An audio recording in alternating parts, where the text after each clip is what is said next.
Being a kid with ASD.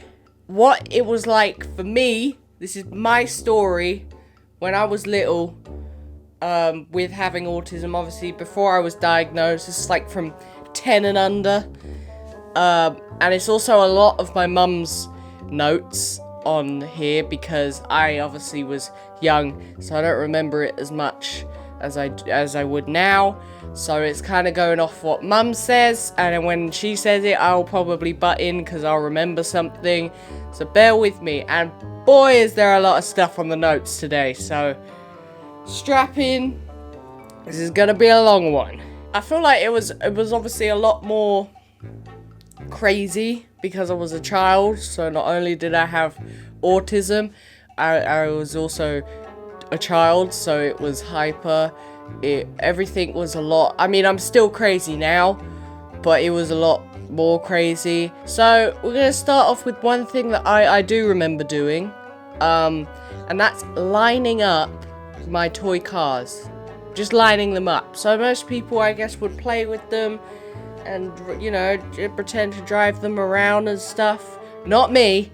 No, I'd lie on the floor on my belly and line all my cars up from bonnet to boot, touching, all in a line, going round and stuff. I don't know why I did it. I mean, it was always satisfying. Oh, I guess I know why I did it. Only on occasions I would play with it like a normal person, but as we know, I'm not normal.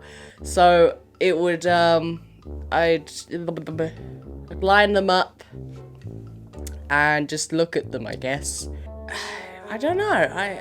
Maybe there's other people that did the same thing, but that's one of the things I did as a kid with autism. I also loved, and I mean loved, exhaust pipes on cars, but only a certain few, not just your boring flipping Mini over there with a tiny hole at the back. Nah, I'm talking Subaru and big ass holes at the back of cars.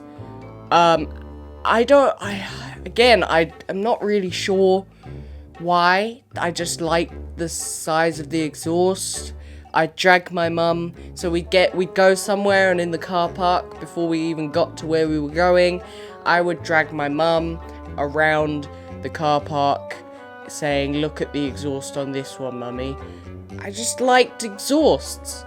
I don't like them as much now. But when I was little, I definitely loved exhausts. I think I still have this one anyway, but it's button pressing. I love pressing buttons wherever they are. So much so that once we were in the airport on the way to Spain, I think it was, and you know the little travelators where you don't have to walk for a bit and you just ride along? Well, obviously they have emergency stop buttons. We can see where this is going. And what does 3-year-old Theo do? He goes along and presses the button whilst other people are on it.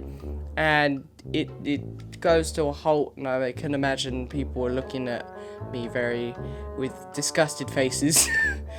But I pressed the button. I wanted to press the button, and then security, I think, had to come along and start it back up. Hey look, it was an emergency that I pressed the button. I also liked being shut in boxes, like cardboard boxes. I'd get someone to shut me in. I guess I'm not claustrophobic. A lot of diversity shows I've done, I've been in boxes. So, you know, Ash has carried that on for me. Yeah, I just like being shut in small spaces and feeling cozy, and I guess it's like a safety thing. I don't know, it's like, it's my own little world in here. I once had, you know them garden boxes where I put a picture up on the screen where it's like you put stuff in your garden. It's a garden box. I once brought one of them, brought it home and put it on the floor. I put lights in it. I put some cushions and a blanket in it, and I squeezed in, and it was like a little, it looked like a coffin, to be honest, in the corner of my room. Even when I did it, it was like small, so I was already like knees up a little bit. Now if I tried to get in it, I don't think I'd actually be able to fit. But I liked being in it. I liked the lights. I liked feeling safe inside this box. Granted, it did get quite hot, but you know, it's a small price to pay for a big therapeutic time of play. I'd also like to go under tables, wherever I could go. I don't know, I'm guessing it's a safety thing. Let me know if you've ever done this. I'd like to, you know that I'm not the only one. Yeah, I just like doing it. Like now, I have a table that's clear underneath and I'll just randomly go and lie under it. I mean, granted, it's got nice, pretty lights under it, but I just go and I like feeling cozy. I like feeling cozy, but not hot. I don't like being too hot, but I like being warm, just cozy. Anyway. Okay, moving a little bit on to school now. Preschool and primary school. So every time I turn up, the teachers would have to peel me off my mum because I didn't want to leave my mum. And I have quite big attachment issues with my mum. We're working through it. I always had to be near my mum. Would have to get peeled off. I think one time I just remember this school helper just having to run round my mum as I'm running round my mum, crying like I don't want to go in. And then if I went in, I'd have to be with a teacher that I loved. Then I would never leave that teacher's side if I could help it. So I had a teacher in primary school, I think it was, and I loved her. She was great. She really helped. And I stuck with her. She gave me nice, tight, deep pressure hugs. But I'd have to be around them because I felt more comfortable around them than all the kids over there. I say that like I was older. I was the same age, if not, I'm pretty sure I was one of the youngest. But I just couldn't attach with them. I preferred adult company. I don't know, I still do, and I guess I'm almost an adult anyway. But I've always preferred adult company. But I think now it's more like I prefer younger people's company because they're more funny. I don't know. I have a weird... I'm never the same age person. I'll never properly be friends with someone who's the same age because it's just like... But I've always liked hanging out with adults more. Maybe because they get my brain flow. Because when I was younger, I think my brain was quite mature. I don't think they really understood that many times, especially in preschool. I was very bossy when playing. And I'm pretty sure I still am now. But playing with like other kids and stuff, it'd be my way. Oh, Theo, you bossy boy. But I think it was the fear of not having any control, so I'd try and grab as much control as I could. I'm still a little bit like that now. I'm trying not to be because nobody likes a bossy person.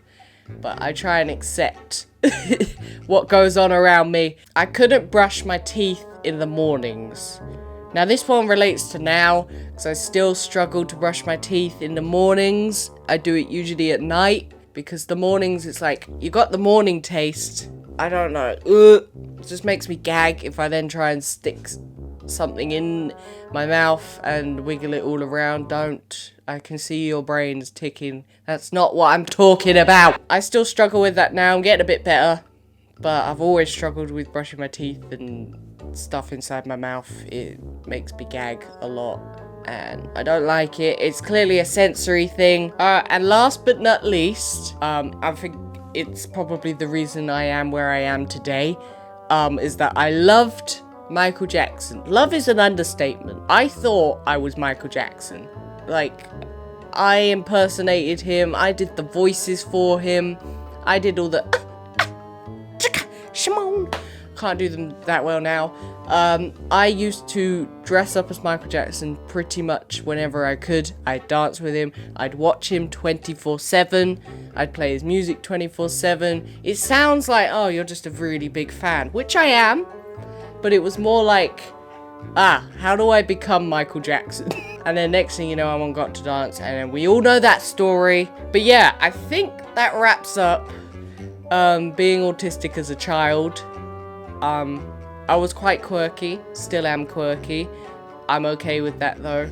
I want to know what you guys were like as children, if you can remember. I want to see the difference between us. And there might not be a difference, which then I'm like, oh, okay, because then you have someone to relate to and I have someone to relate to. So I'm looking to you guys. But if you have any questions, leave them in the comments down below for me. The subscribe button's always an option. I do like the subscribe button down there. And the like button, because then I know that you actually like these videos. And that bell notification. Because my Instagram isn't working. Instagram, if you hear me, can you sort this out, please? Hit the notification button, because then you know when I upload a video. I tend to try and upload Mondays and Fridays. You got that?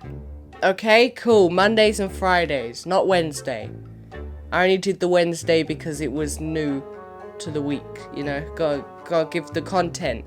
But Mondays and Fridays I try and upload. But I'm always making videos, so I should always have videos to post on Mondays and Fridays. And if I don't, that's because I'm working or doing something else, and I'll try and post it the day after. Or if I know I'm gonna work, I'll do it the day before. But anyway, as we do usually, I don't usually just say bye. Well, I do, but I'm gonna go first. I don't know why. I just feel like it, you know? Okay. Alright, bye. Bye. Bye. Bye. Bye. Bye. Bye. Bye.